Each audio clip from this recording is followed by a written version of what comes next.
Labą dieną, mėly klausytojai. Džiaugiamės galėdami Jūs pasveikinti dar viename Panevėžio Lietaus vaikų tinklalaidės epizode. Tai mūsų bendruomenės erdvė, kurioje kalbamės atvirai, jautriai ir apie tai, kas iš tiesų mums svarbu. Kartais ryšys užsimezga ten, kur atrodytų žodžių jau nebeužtenka, kai vaikas nesiveržia kalbėti, kai pasitikėjimas neatsiranda iš karto, kai labai reikia nespausti, o švelniai priartėti. Šiandien kalbėsimės apie pagalbą, kuri ne visada atrodo taip, kaip esame įpratę matyti. Apie terapiją, kurioje svarbu ne tik specialisto žodis, bet ir šalia esantis gyvūnas. Gebantis sukurti saugumą, smalsumą ir norą būti santykyje. Taigi, šiandien labai džiaugiuosi pristatydama mano dvi tinklalaidės viešnes ir šiandien su manimi vaikų psichologė ir kaniterapeutė, dirbanti su vaikais, pasitelkianti terapinius šunis darbui su vaikais, tai būtent Lu ir Moka, Joana Grigutis. Labą dieną, Joana. Ir jos kolegė bendražygė Inesa Ežerskytė Purenok, specialioji pedagogė, logopedė ir lektorė. Labą dieną. Sveiki, Inesa. Labai ačiū, kad sutikote su manimi pasikalbėti ir žinau, kad ką tik po užsiėmimo su vaikais, tai šiek tiek, kaip sakant, ir iššilusios ir gal ir nuovargis yra. Gal trumpai, Joana, pristatysit ir trečią pokalbio dalyvį. Taip, su manim šiandien yra vienas iš mano dviejų šunų. Čia yra kavalieriaus karaliaus Karolio spanielis vardu Lu, jam 11 metų ir jisai ką tik tai labai sunkiai dirba ir smagiai ir sočiai atidirba su vaikučiais ir yra pasiruošęs. Gal kalbėti nekalbės, bet pabus. Pabus. Labai džiaugiamės matydami jį kartu su mumis. Ar ją? Jis. Lu, jis. Ir iš karto prie kito, Jana, jums klausimą norėčiau užduoti.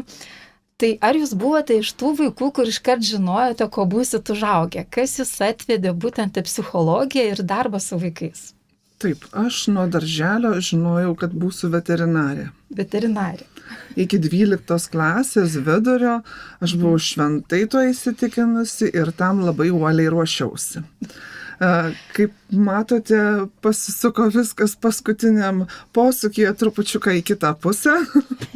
Mama pagazdino, kad vaikeli, o kaip čia bus, jeigu reikės su tuo gyvūnėliu atsisveikinti, kurį pas tave atves. Ir man tokia staiga mintis buvo pristatyta ir jinai iš tikrųjų pasitvirtino, Dieve, kaip tai baisu.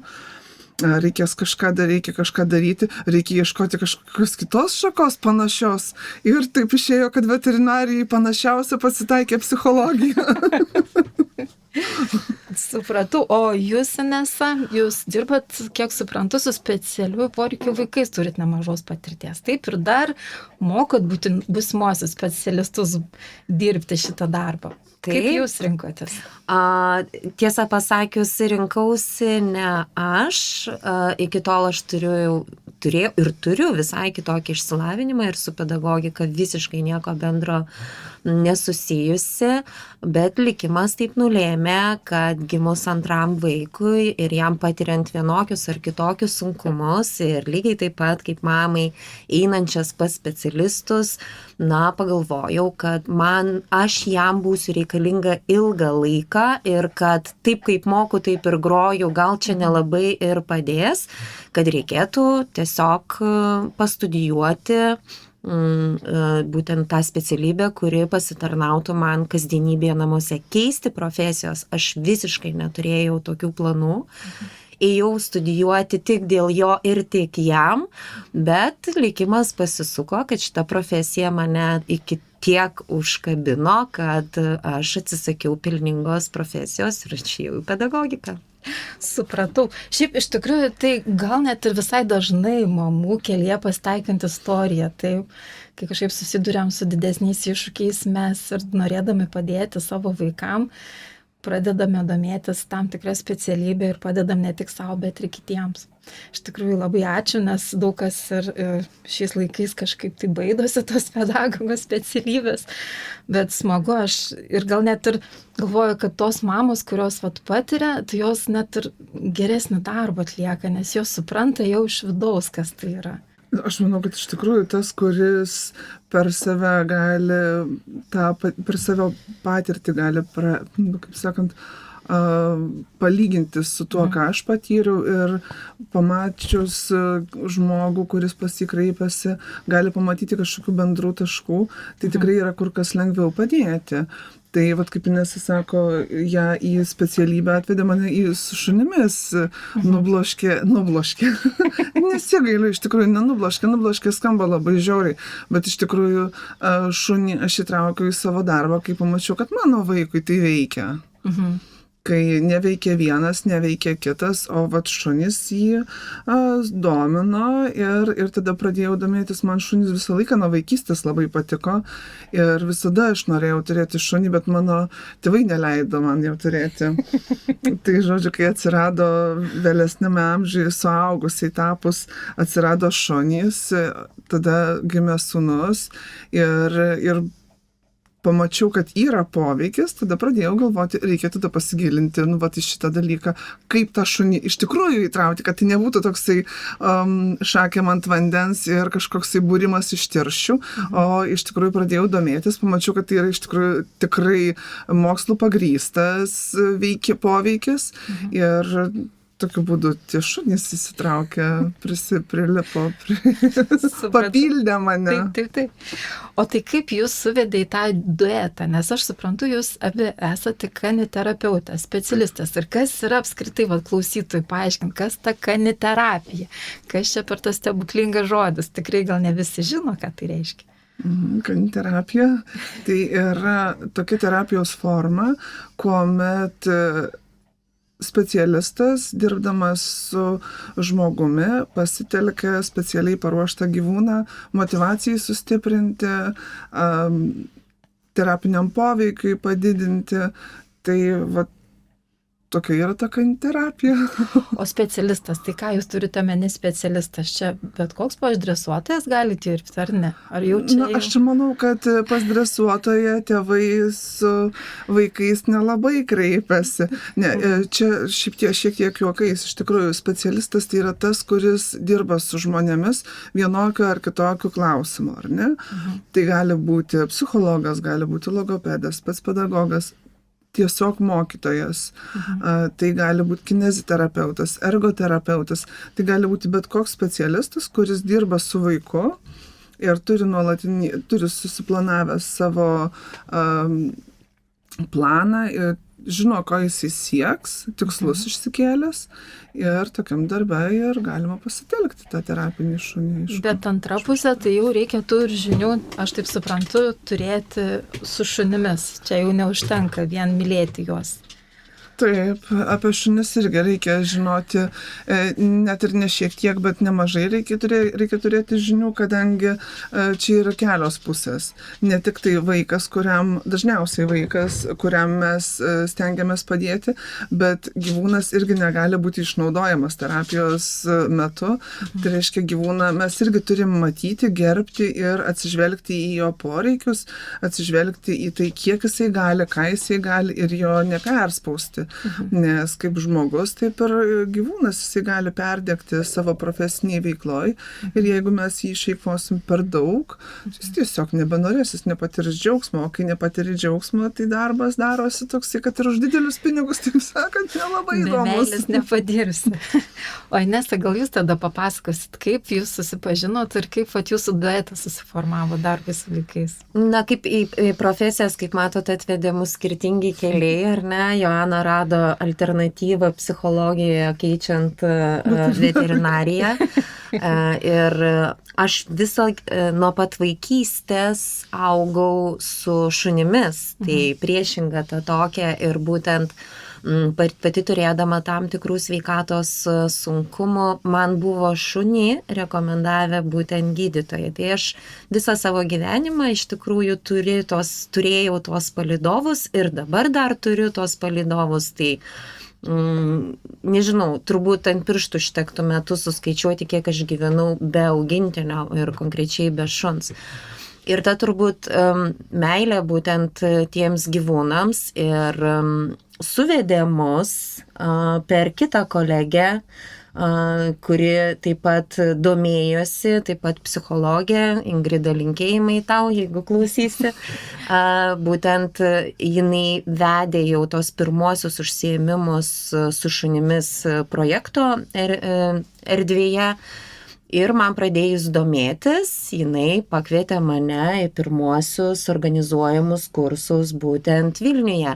Ir štai va ten aš su Joana ir susipažinau ir mūsų pažintis jau skaičiuoja daugiau nei 10 metų. Tai jau daugiau nei 10 metų, jau mes 11 metų kartu dirbame, o jau 12 metų kažkur manau, kad mes... Tai jau didelę patirtį kartu turite, jau kaip ilgas kelias nueitas.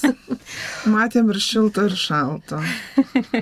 Bet labai gražu jūs iš šalies žiūrėti, kaip jūs dirbate, tikrai jaučiasi, kad turite tokį įdirbį, jau skaitot vieną kitą ir visada šypsenos lyduosi ir vaikuose matosi, atsispindi tos tada šypsenos. Aišku, ir gyvūnas padeda.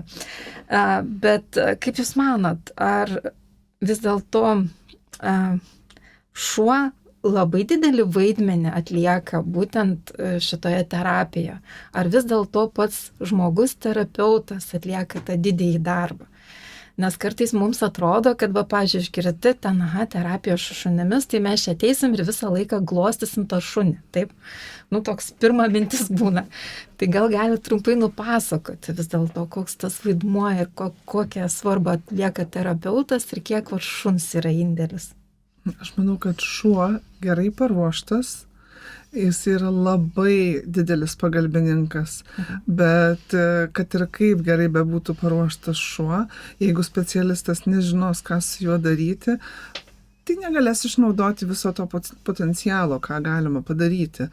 Tai iš tikrųjų specialistas yra pagrindinius smuikų grojantis šitame procese, o šuo tiesiog labai darniai turi papildyti. Turi padėti. Aišku, yra daug mitų susijusių su kaniterapija. Kiti sako, gydymas su šunim, ar per šunį, ar ten, tai ar taip, arba kad ateis ir tik tai glostis, niurkis, maitins ir darys ten, ką tik tai nori. Tai taip tikrai neatrodo sesija užsiėmimas su šunim. Užsiėmime pagal visus reglamentus, pagal mūsų asociacijos nuostatus. Mes turime apsibrėžę, kiek mes galime naudoti šunį užsiėmimo metu ir kiek jisai turėtų būti įtrauktas. Tai apie 40% iš tikrųjų šuo yra tik tai įtraukiamas į veiklas ir tai 40 yra jau labai daug. Nes žmogus, mes galim pamatuoti savo darbą, kiek mes galime dirbti. Ir mes galime galvoti, šiandien galiu dirbti 10 valandų, rytoj 12 valandų, 2-3 etatus, nežinau, kiek tik tai išeina, ar ne?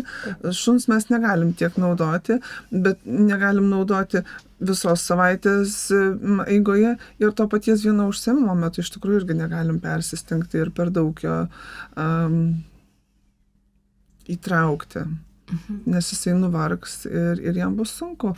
Bet to ir vaikui tikrai nebūtinas net toks intensyvus kontaktas. Vieną kartą, jeigu jisai pabendraus visą valandą, į kitus užsiėmimus, ko gero, nežinau, kiek čia galėtų tempti tokia terapija. Glostymo terapija. Glostymo terapija. Nemanau, kad jinai būtų labai veiksminga. Tai aš suprantu, Nesa, jūsų žinios kaip logopedė, kaip socialinė pedagogė, specialioji pedagogė, tai čia yra labai tokios svarbios ir naudingos tos terapijos procese.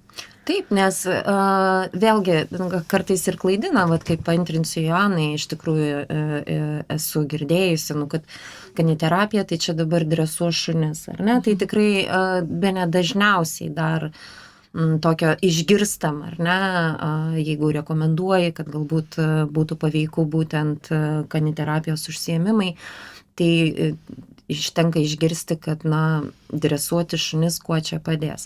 Bet tai taip pat yra planuojami užsiėmimai, tai taip pat turintis ugdomuosius tikslus, ar ne, turintis ten linko mes einam, tai nėra spontaniški užsiėmimai. Tai yra planuoti ir kur lygiai taip pat yra labai tikslingai ir suplanuoti tie, sakykime, terapinio šuns intarpai, ar ne, pamatuojant. Žinoma, situacijos visokios būna, vaikai ateina visokių nuotaikų, kartais tenka ir daugiau galbūt skirti nusiraminimui ir taip toliau, bet tai lygiai tokie patys su ugdomaisiais tikslais užsiėmimai. Tik tiek, kad mes turim šalia tą tokį labai didelį motivatorių ir mes jau šiek tiek palengvinam šituo klausimu, kai ta ugdomoji veikla virsta nebe tokia formali, jinai virsta tokia žaismingesnė, nes mes žodžiais tai darom ten lujukui, darom kažką, tai dėl ko. Ir vaikai tuomet ženkliai lengviau įsitraukia į tam tikrus procesus. Ir mes su Joana esam vedusios net ir skaitimo užsiėmimus, būtent su specifiniais skaitimo sutrikimais turinčiais vaikais ir būtent pasitelkiant terapinį šunį, tai iš tikrųjų rezultatai buvo labai geri, kai aš atsisėdu viena kaip specialioji pedagogė ir skatinu vaiką skaityti, ar ne, aš tikrai ženkliai daugiau užtrunku, negu, sakykime, pasitelkiant terapinį šunį. Tai palengvina, bet tai vėlgi yra labai tikslingai suplanuota veikla, turinti tam tikrus tikslus, kuriuos mes siekiame pasitelkdami pagalbininką. Ir jeigu mes tuos namų darbus teisingai atliekam, tai vaikai kartais net nepastebi, kad jie daro tai, ką darytų šiaip, pavyzdžiui, pas specpedagogą ar tam pas logopedą darytų šiaip užsiėmimo metu. Tai čia jie tai daro ir jie net nejaučia, kad jie tai daro. Tas pats ir su kineziterapiniais užsiėmimais tikrai yra tekę talkininkauti kineziterapeutam, kur vaikas verkia ant kiekvieno žingsnio, duodi šuns pavadį elementariai į ranką, kad vestų šunį ir jisai nueina tokius atstumus, kad kineziterapeutas stovi ir sako, mes per savaitę tiek nenueidavom. Taip. O čia per pusvalandį. Tapu koja už kojos, paskui šuniuką, dar reikia pasižiūrėti, kad neužminti ant uodegytės, kad suspėti, palaukti šuniuko gal kitą kartą paspartinti žingsniuko ir tikrai vaikas net nejaučia kartais, kad jisai dirba ir lavina tam tikrus dalykus, kuriuos mes ir esame išsikėlę. Tai koks tas stebuklingas to gyvūno poveikis yra? Kaip jūs manot, kas ten yra tokio, kad kartais, kaip ir sakot, suaugusiam arba kitam žmogui sunkiau įsivesti tą vaiką į veiklą, o gyvūnai yra taip paprasta. Kas čia tokio yra? Kaip jums atrodo? Sudėtingas iš tikrųjų klausimas, kadangi tai yra susijęs su mūsų organizmo, su mūsų kūno visa cheminė struktūra, viso cheminiu, taip sakant, sandara. Šuo, jisai yra tarsi kūdikis mamai, kelia labai geras emocijas ir vien pamačius šunį žmoguje išsiskiria meilės hormonas, išsiskiria laimės hormonas, mažėja pulsas, tolygus darosi kvėpavimas. Tai iš tikrųjų labai gerai veikia streso visą mechanizmą ir žmogus atsipalaiduoja natūraliai, be nieko. Tai neįvyksta taip spraktelėjimo, aišku, bet jeigu žmogus ar vaikas ar suaugęs, nesvarbu, kuris ateina į susitikimą su šunim, į terapinį užsiėmimą, kur bus šuo,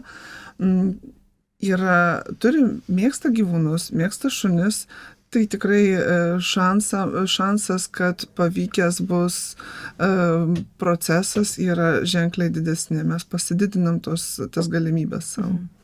Aš jau esu ne vienoje vietoje, šiaip iš tikrųjų dalyvavus ir pas kitą psichologiją užsiėmimuose, tai kuri irgi taip pat dirbo su autistiškais vaikais ir jaunuoliais, tai irgi turi šuniuką pas save studijoje, tai sako, labai padeda vaikam taip irgi atsipalaiduoti, greičiau įeina į veiklas, gal tas toksai mažiau koncentruojasi į nerimą, o iš karto tas gyvūnas sutraukia tą dėmesį, kažkas tokio. Dar vienas dalykas yra, vaikai, kurie turi tam tikrų sunkumų, jie labai dažnai negeba įsijausti į kitą žmogų.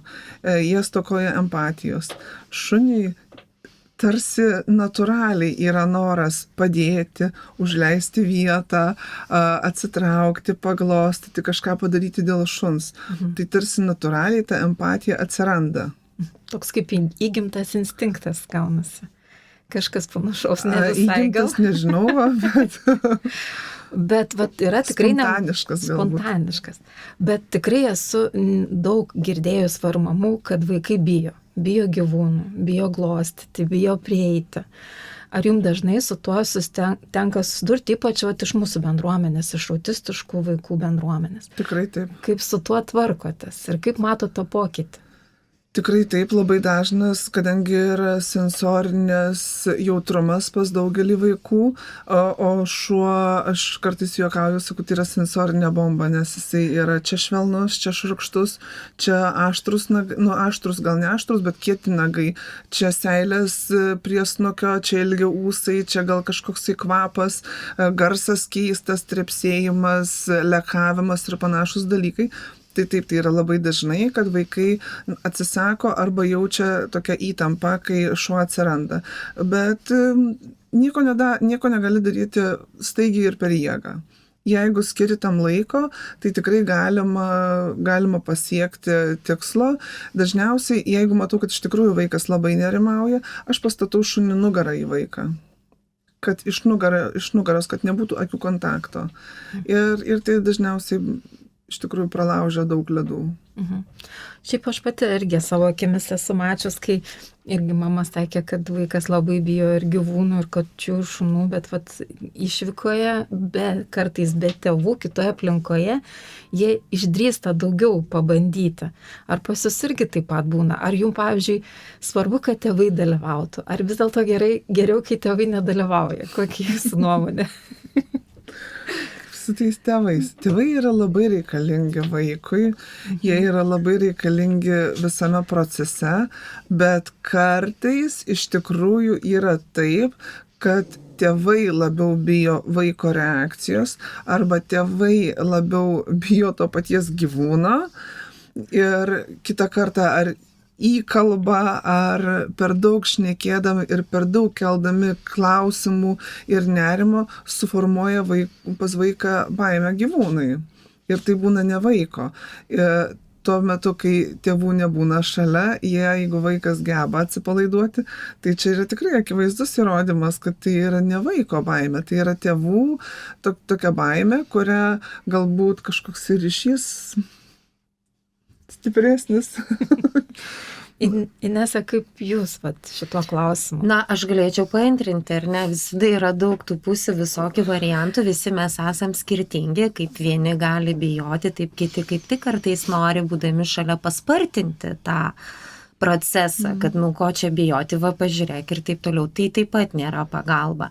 Tai ne šiaip jau turbūt yra kalbama ta svarba bendradarbiavimo, ar ne, siekiant. Tai čia vėlgi yra susitarimo reikalas, tas, jeigu dalyvauja tėvai, tai koks yra jų tas dalyvavimas? Dalyvavimas tai yra palaikymas, parodymas, ar ne, bet nevertimas vaiko skubėti. Nes skuba yra, ne mūsų, kaip aš sakau, tikslas. Mes turim eiti kartu su vaiku ir saugiai jį lydėti. Ir tą patį tempą, kada jisai iš tikrųjų padiktuoja pats vaikas. Tik reikia klausytis vaiko. Deja, kartais mes norim visko greičiau, ir tai ne visada būna pats geriausias sprendimas. Tai ar būti tėvam? Tai žinoma, reikia būti, bet čia reikia labai tokio aiškaus susitarimo, kaip jie bus pas mus. Tai labai gerai pasakėt, kad kaip jie bus. Nes tikrai aš irgi, ir savo patirties ir apskritai matau iš šalies labai, kaip tėvai liktai nori padėti, bet kartais tas gaunasi padėjimas toks liktai paspaudimas, ko tikrai kitą kartą nereikia ir savaime procesai pasidaro, tik reikia laiko ir kantrybės kai kada. Kartais to paspaudimo reikia, bet specialistas tam ir ruošiasi daug metų ir jisai mato tuos dalykus irgi. Ir kartais gali ir specialistas tą tokį lengvą postumį padaryti, jeigu mato, kad tai yra reikalinga. Tai jūs turit patirties dirbant su autistiškais vaikais. Kas vis dėlto veiksmingiausia jiems dar kaniterapijoje? Ar jūs daugiau turit patirties su specialiųjų poreikių, ar būtent su autistiškais, ar net neskiriat? Įvairios labai daug patirties turit. Manyčiau, kad būtų sunku procentais paskirstyti. Bet, ir su tokiais, ir... O tas rytis, kur labiausiai jums, pavyzdžiui, patinka? Kur matot, pavyzdžiui, gal kažkokią labai turit gražią istoriją pasidalinti, kur kartais gal labai bijojo, bet paskui buvo nuveikti stebuklingi dalykai? Aš stebuklais netikiu. Tai yra ilgas ir nuobodus darbas. Gal nenuobodus, bet ilgas tai tikrai. Ilgas darbas ir rezultatus tikrai matai, visada matai. Pradedant nuo, pavyzdžiui, kai kurių vaikų, kurie bijodavo, kurie kiekvieną šuns judesį palydėdavo arba kažkokiu garsu, arba krūptelėjimu, ar šokimu, bėgimu net ir prie durų. Čia apie individualias konsultacijas kalbu. Ir dabar jie sėdė ramiausiai. Galiu iš tikrųjų net pirmas kokias 10 minučių turbūt neužeiti į kabinetą, nes jie žino tvarką. Jie žino, ką mes po ko darom, tai jie tikrai saugiai jaučiasi ir šalia šuns, ir žino, ką daryti. Tai aš manau, kad jau yra sėkmė. Apie kokias kitas. Taip, ir netgi yra tokiu atveju, kad ir šeima jau įsigydavo augintinį savo į namus. Tai vadinasi, ta baimė jau yra išveikta.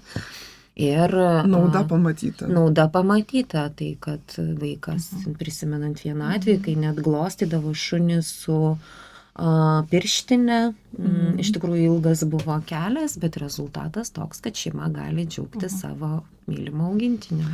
Tai man, klausantis jūs iš karto porą klausimėlių, pirmą paklausiu, tai kiek tas ilgas kelias?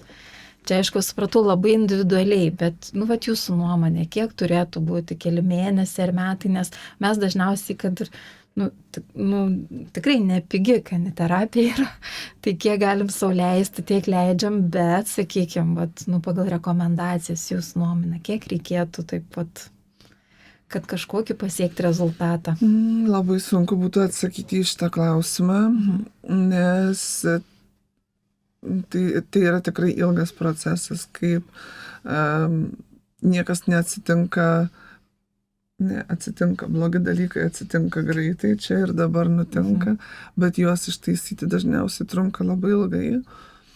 Tai ir terapinis procesas jisai irgi yra ilgas. Ir nesvarbu iš tikrųjų, ką mes bedarytume, turbūt terapija dažniausiai tai yra ilgas procesas, nes o kiek tai trunka yra tikrai labai individualu. Vienam ilgas tai reiškia 10 susitikimų, kitam ilgas tai gali būti ir keli metai. Dėja taip. Supratau. Ir užsiminėte apie šunį namuose. Tai tai kaip pamatai, pasiklausai, labai kyla didelis noras ir ypač vaikų spaudimas kitą kartą įsigyti tą šunį. Bet ką reiškia turėti iš tikrųjų terapinį šunį namuose ir kokia jo priežiūra yra, kokios atsakomybės, gal vis dėlto ne tik malonumai ateina į šeimą. Terapinį šunį? Taip. Tai iki terapinio dar reikia labai daug padirbėti. Tai ne kiekvienas namų šuo yra terapinis, bet kiekvienas namų šuo, susimaišiau. Kaip ne kiekvienas namų šuo yra terapinis šuo, bet kiekvienas terapinis šuo gali būti puikus namų šuo. Tai iš tikrųjų namuose reikia to paties, ko ir kiekvienam gyvūnui, ko ir kiekvienam šeimos augintiniui, tų pačių dalykų. Tai yra tie patys poreikiai, fiziologiniai, maistas, pasivaikščiojimai, gydytojo priežiūra. O papildomai tikrai yra ir papildomų dalykų, reikia nuolatinės dresūros palaikymui, reikia kartais iš tikrųjų ir pasaugoti tą augintinį ir jeigu šuo, kuris tiesiog yra namų šeimos šuo, mes kitą kartą galim išvykdami kažkam drąsiau palikti, tai su terapiniu šunim jau dažniau pagalvoji, ar tikrai aš jį galiu palikti, ar verčiau man paieškoti kažkokios kitos kelionės, kito kelio, kaip važiuoti kažkur atostogauti, bet pasimti jį su savim, nes bus ramiau. Ir šiaip, priklausomai, kam terapinis šuo yra reikalingas šeimoje, taip, nes, sakykime, kai kuriom negaliom arba ten reikia, kad perspėja žmogų, tai jisai visada turi būti Čia ne terapinis šuo. Čia jau asistentas. Čia yra šuo asistentas. Paaiškinkit, nes aš ir pati maišau tas. Terapinis šuo, jisai dirba su specialistu ir jisai eina į darbą. Jisai eina į įstaigą, jisai važiuoja į mokyklą, darželį, ten, kur specialistas įvežasi. Šuo asistentas tai yra šuo, kuris 24 valandas per parą, 7 dienas per savaitę vaikšto ir dirba šalia savo šeimininko ir yra pasiruošęs bet kurią akimirką, bet kurio paros metu, bet kurioje vietoje padėti jam išvengti kažkokios tai situacijos. Ar tai būtų vaistus primint paimti, ar tai būtų patraukti į nuošalių, kad jis atsisėstų, užimtų saugią vietą, nes, tarkim, gali grėsti epilepsijos priepuolis, ar ne, tai kad nesusižeistų, šuo jaučia ir jisai yra mokomas taip, kad nurodytų, ką turi šeimininkas padaryti. Ačiū labai, kad paaiškinot. Tikrai, kaip pasakėt, aš kartais tos irgi jau terminus, šuo asistentas, terapinis šuo. Trečia grupė. Taip. Tai yra šuo vedlys, kuris gyvena tokį tarpinį variantą. Jisai yra ir gali būti ir laisvai gyventi kaip šuo, būti šunimi, bet kai reikia šeimininkui, jisai jam padės dažniausiai neregiui arba turinčiam sunkią regėjimo silpnaregystę, padės judėti, pereiti iš vieno taško į kitą tašką. Taip. O dabar norėjau dar paklausti gal tokio klausimo. Dažnai girdim delfinų terapiją, žirgų terapiją, žinau, net yra karvių terapija, dabar labai populiarėja ten ir vištų, ten kaukodlink ir visokie tokie dalykai. Kaip Jūs manote, koks, pavyzdžiui, tarp šitų terapijų skirtumas ir būtent šunys, kuo jie yra išskirtiniai kaip terapeutai? Aš su savo sūnumi esame išbandę keletą iš to, ką Jūs išvardinot. Tai delfinų terapija mums labai patiko, tikrai, ir buvo labai geras poveikis ir rezultatas. Šunys veikia ir gerai, bet mano sūnui labiausiai veikia žirgų terapija. Jisai dėl žirgų yra pamišęs. Jisai juos dievina, jisai gali dėl žirgo padaryti daugiau negu dėl mūsų visų šunų kartu sudėjus turbūt. O kuri iš jų geriausia, čia reikia iš tikrųjų pasirinkti pagal žmogų. Jeigu žmogus bijo arklių, gal galima paieškoti kažkokio mažesnio gyvūno. Vienareikšmiškai šuo yra vienas iš tų gyvūnų, kuris yra patogiausias, nes jį galima lengvai transportuoti, to nepadarysi su delfinu. tą sunkiai padarysi, bet sunkiai padarysi su žirgo. Su karvėm irgi turbūt sudėtinga būtų. O kaip jūs, Inesa, kokia jūsų nuomonė? Aš irgi matau, žinot, kaip yra ir pedagogikoje, yra begalė metodų, ar ne, metodikų, metodų, strategijų, ir visos jos yra geros. Ne, tik tais kiekviena turi savo auditoriją. Tai čia aš irgi manau yra pasirinkimas, bet jeigu žiūrėti iš edukacinės pusės, iš to ugdomųjų tikslų, tai manau, kur tie lengviau transportuojami gyvūnai, su jais yra lengviau pasiekti, ar ne? Kiekviena terapija turi savo tikslus ir ką gali padaryti, kad ir, pavyzdžiui, hipoterapija, ar ne? Tai vis tiek daugiau apie judesį yra, ar ne? Delfinų terapija, tai taip pat daugiau. Manau, kad irgi daugiau judesio, ar ne? Tai va čia ir kyla klausimas, ko aš noriu, ko aš siekiu ir kokia terapija man labiausiai leistų to pasiekti. O visos jos yra geros. Jeigu tik vaikui suteikia džiaugsmo, malonumo ir negalim sakyti hipoterapija, ar ne, lyg ir su judesiu, bet vaikas natūraliai pradeda domėtis žirgais. Ir čia mus nuveda prie kažkokio, ar ne, galbūt skaitimo, kažkokių pažintinių dalykų, jisai kaupia informaciją ir tai valio. Super. Taip, dažniausiai kažkaip bent jau televizija tokį sudaro šiek tiek tokį foną, kad, žirgų terapija, nes ne vienam filme, kur rodo apie autistiškus žmonės, tai vis kur nors į žirgyną nuveža, ne, į kokį ten ūkį su gyvūnais. Bet aš irgi pagalvojau, kad šuo tai yra tas dar gyvūnas, kuris net jis tokia kaip mokomąją funkciją atlieka, nes jau ten, sakykime, delfinas taip, jis toks žaidiminio, gal taip ir dresiruojasi jie, bet vanduo, ribotas judesys. O šuo, kaip jūs dirbate, tai raideles dėlioja ir visokius, kaip sakant. Šuo gal nedėlioja. Taip dėlioja. Bet, sakykime, vis tiek tokį įvaizdį susikuria, nes jisai toks stresuojamas, jis toks paslankesnis, kaip, nežinau, kaip čia pavadinti, draugiškesnis. Jisai turbūt yra tikrai visapusiškai universalus, nes yra gyvūnai, kurie, kad ir naudojami yra gyvūnų terapijoje, kaip pavyzdžiui, katės su felino terapija, ar ne? Tai katės iš esmės nėra labai lengvai dresuojamos, jeigu jos iš vis dresuojamos yra. Aš apie jas labai daug didelių žinių neturiu. Tas pats ir su triušiais, ir su, nežinau, kokiom ožkom, karvėm, nežinau apie karvės iš vis nieko. Tai aš manau, kad šunį galima taip daugiausiai iš tikrųjų iš visų tų gyvūnų, kuriuos, kiek aš žinau, galima naudoti, kurį galima daugiausiai ko išmokyti. Jis lengvai pasiduoda dresūrai. Jisai tuos pratimus, kuriuos jisai moka atlikti, lengvai gali pakartoti bet kas iš tikrųjų. Tai tas poveikis galbūt yra toksai, tikrai universalus gyvūnas. Platesnis spektras, tiek ir galima ir dėl judesio siekti tikslų, ar ne, tiek ir ūdomųjų tikslų, tiek, nežinau, sensorikos, ar ne, iš ergoterapijos pusės, tai jisai toksai, turbūt platesnis, bet tikrai visos, kaip aš sakau, terapijos yra geros, jeigu tik tais jos tinka ir patinka vaikui, nes pradėkime nuo to, kad to džiaugsmo suteikti vaikams mes per tas didelės labai norą kažką tai pasiekti, išugdyti ir taip toliau, mes labai dažnai pamirštam tą tiesiog paprastą gerą emociją ir kartais ta geroji emocija atsiperka labiau nei, nežinau, ten skirti žalią nuo raudonos.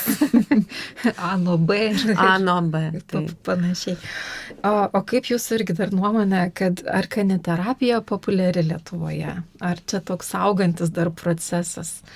Nes kaip ir minėjau, kažkaip apie delfinų tai labai visi žino, bet kaniterapija man tikrai neteko daug girdėti asmeniškai. Kaniterapija, manau, kad vis plačiau yra žinoma, tikrai yra daug apie ją pakankamai šneka. Aišku, norisi, kad būtų dar daugiau šnekama ir kad dar daugiau, gal ne tiek, kad kalbama būtų, bet gal norėtųsi iš tikrųjų, kad jinai būtų labiau pasiekiama. Gaila, tie šunys gyvena trumpai, jį paruošti užtrunka ir tikrai dėl to jinai yra tokia galbūt ribota. Nes šuo, kol jį paruošia, kol pirmą egzaminą išlaiko, jam vos ne 2 metai būna, nuo 1,5 metų galima šunį testuoti. Tada kažkiek tai padirbi ir turiu jau pradėti galvoti apie kitą šunį, apie kitą gyvūną. Tai gal norėtųsi, kad jinai būtų labiau prieinama, kad būtų daugiau tų šunų, bet vien dėl to, kad tą šunį ilgai trunka paruošti, kad yra daug visokių niuansų su tuo susijusių, nedaug kas ir ryžtasi tokiam dalykui. Nes reikia čia tokių daug žinių ir pedagogikai, taip, ir psichologijai, ir kartu dar ir šuns priežiūroje ir treniravime, tokių, kaip sakant, jau tas specialistas toks dvigubas, trigubas. Tai yra imlu laiku, iš tikrųjų, namų darbų turim labai daug. Taip. Tai dar norėjau paklausti, apie jūsų šunis. Ar skiriasi jų charakteriai? Ar jie, pavyzdžiui, būna, kad renkasi, kurie mums smagiau dirbti, kur ne? Ar vis dėlto jūs viską sprendžiat ir vaikai kaip reaguoja? Didesnis, mažesnis? Yra skirtumas? Na, kuris iš mano šunų dirba, tai sprendžiu aš, nes aš skirstau jų krūvį. O renkuosi pagal tai, su kokia grupė dirbsiu, ar su kokiu vaiku dirbsiu, su kokiu sunkumu ateina žmogus į susitikimą. Jeigu yra baimė, pavyzdžiui, šunims, dažniausiai pradedu solo dirbti, dažniausiai pradedu iš vis be šuns dirbti. O vėliau po trupučiuką kalų įvedinėjau, vėliau keičiam šunis. Tai iš tikrųjų labai daug kas priklauso nuo to, kokia yra problema, koks yra sunkumas, dėl ko buvo kreiptasi. Ir aš jau parenku, kuris žinodamas savo šunis, nes jie tikrai yra skirtingi. Labradoro retrieveris ir kavalierus karalius Karolis Panielis. Šiandien vaikai ieškojo skirtumų. Ką jie rado? Spalva skiriasi, ausų ilgis, dydis. Taip, dydis yra labai skirtingas, kur šuo sveriantis nepilnai 7 kg ir 34 kg, tai yra skirtumas. Didelis skirtumas. Ir žinau, kad apie retrieverius, tai jie net ir pagal jų pavadinimą, jie ir charakterio tokio karališko. Bent jau man teko lankytis pas draugę Anglijoje. Apie spanielius kalbat. Taip. Tai jisai net išvedi pavaikščioti, jisai tam tikrą laiką tik tai vaikšto. Paskui tu per viskas ir neški. Pas jūs aš matau, jisai išauklėtas kitaip yra. Tai tas charakteris svarbu šunė dirbant su terapiniais metodais. Tikrai taip. Aš esu tuo šventai įsitikinusi iš tikrųjų. Yra mūsų asociacijai, mes turime tam tikras nuostatas, kokie šunys yra tinkami ir tai yra pagrįsta ne tik tai mūsų įsivaizdavimu ir mūsų patinka, nepatinka, gražu, negražu, bet tai yra pagrįsta patirtimi, teorija, kurią mokslo pagrįsta šitą informaciją yra ir dažniausiai ir geriausiai yra pasiteisinantis šunys kompanionai, kurie natūraliai, tai yra veislės, kurios yra išvestos tam, kad būtų su žmogumi, kad jie dėl žmogaus kažką norėtų daryti. Tie šunys, kurie turi daugiau sargumo, ganimo instinktą didesnį, jie terapijoje galbūt sudėtingiau yra pritaikomi ir sunkiau juos yra paruošti. Tai kam ruošti, kam tikėtis iš šuns padaryti terapinį, jeigu jisai galbūt būtų labai puikus medžioklinis šuo. Galbūt jisai būtų puikus kinkininis arba, nežinau, kažkoks kitoj srity galėtų daug geriau pasitarnauti. Tai aš nemanau, kad tai yra labai išmintinga iš tikrųjų versti savo vokiečių aviganį, tarkim, tapti terapiniu šunimi. Kuris sėdėtų ant kelių su malonumu. Supratau. O Inesa, gal jūs norite apie savo šunis ką nors papasakoti? Oi, žinokite, aš kaip tik ir turiu tuos, kurie turbūt nelabai yra tinkami paruošti ir mano turiu 2. Tai yra taksai. Žinokit, jiems jau rugsėjo mėnesį su jais 13 metų. Tai aš net nebandžiau laužyti jų natūros ir mes esam urviniai link medžioklės šunis, tai tokie mes ir pasilikom. Supratau, bet nenuobodu jau su tokiais, daug pavaikščioti reikia. Nenuobodu. Bet gražus tokie, man tai tuo iš to animacinio filmuko, kur buvo dešriukas, man tokie mėly. Labai panašus scenatai jau pasidarė tokie. Taip. Na ir pabaigai tada taip smagia gaida, kaip sakant, besišnekant, tai esu kažkur perskaičiau jūsų, Joana, tokį posakį. Mes visi keičiame vieni kitų gyvenimus. Tai ką jūs galėtumėt pasakyti, kaip šuo ir būtent šita pažintis su kaniterapija, ką jumise pakeitė? Ar davė? Čia reikia pamąstymo nemažo.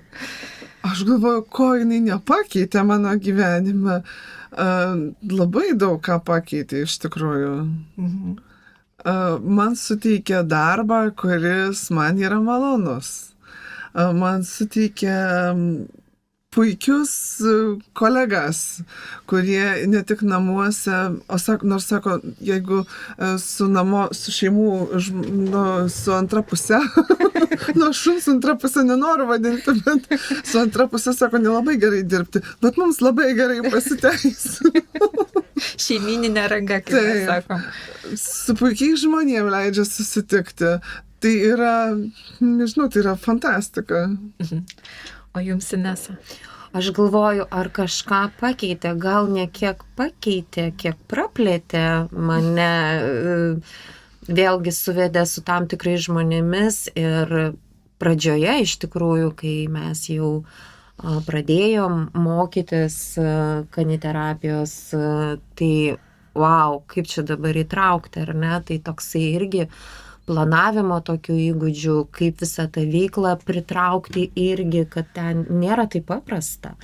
Tai leido galbūt ir iš kitos pusės pasižiūrėti į savo specialybę ir kai šalia neturiu savo terapinio šuns, tai kartais aš pasinaudoju tam tikrom kažkokiais bonusais, tai va čia mes su tavim 10 kartų, gal mums Joana kažką tai privilegijom. Tai nežinau, ar pakeitė, kadangi šunys visada buvo mano gyvenime ir buvo kaip lygiaverčiai partneriai, tai nebuvo, kaip būna kartais, tai čia gyvūnas, tikrai ne. Tai tiesiog aš manau, kad praplėtė ir nuvedė mane, nežinau, į platesnius vandenis, į platesnės pažintis ir į platesnį spektrą galimybių. Pagalbai ne tik savo, bet ir vaikam ir, manau, netgi suaugusiam. Žinot, kai vaikystėje iš tikrųjų, aš savo šuns niekada neturėjau, bet pas senelį visą laiką būdavo šuo. Ir man tai buvo toks... Važiuodavau tikrai pas senelius dėl senelių, bet šuo turbūt buvo antroje eilėje visada ir norėdavo su juo labai daug laiko leisti. Ir galvoju, jeigu turėčiau, kaip būtų fainai, aš jį mylėčiau, viskas būtų, tavrasi. Ir vėliau, kai ateini į kaniterapiją ir supranti, kad tai nebuvo kažkur, tai kažkoks tai iš piršto laužtas dalykas, tai iš tikrųjų veikia, nes yra daug geriau. Kai šalia yra kitas gyvas kažkoks organizmas, kuris tiesiog buvimo šalia, bet nieko nereikalavimų, tokie, nežinau, tiesiog... Daro poveikį, kurio galbūt anksčiau aš nesuprasdavau, kur tas poveikis vyksta. Čia dabar daug mes irgi tų stebuklingų, kaip gal kartais, gal ir negeras tas žodis, kurį vis panaudoju, bet aš atsimenu vaikystėje pat irgi bėgdavau, tai kaimą nuvažiavus, tai bėgdavau medį apsikabinti. Tai bėgdavau pas kaimynę tą patį šunį, paniurkite. Tai tas vaikas gal ir jaučia, tą tokią automatiškai, kol mes paskui jau suaugę jungiam daugiau savo protą ir užgožiam tos mūsų jutimus. Ačiū Jums labai. Dar pabaigai norėčiau gal apibendrinti, pasakyti tokius kelius sakinėlius, kad šiandien vis dar dažnai kalbame apie įvairias pagalbas vaikui būdus, įvairius pagalbos būdus. Bet kartu vis labiau ir suprantam, kad gal ne visada svarbiausia kažkoks metodas, o vis dėlto tas santykis, taip, kurį mums duoda šiuo atveju gyvūnas. Ir labai džiaugiamės šitą nuostabią progą Panevėžyje turėti puikias 2 kaniterapeutės, kurios jau 3 susitikimą su mūsų vaikais smagi ir matos iš tikrųjų koks poveikis. Nuo 1 ir 3 jau visai kitaip viskas vyksta. Ir norėčiau visiems palinkėti daugiau ryšio, mažiau kartais visokių metodų ir teorijų. Ačiū Jums, iki kitų kartų. Ačiū Jums. Ačiū ir iki malonaus.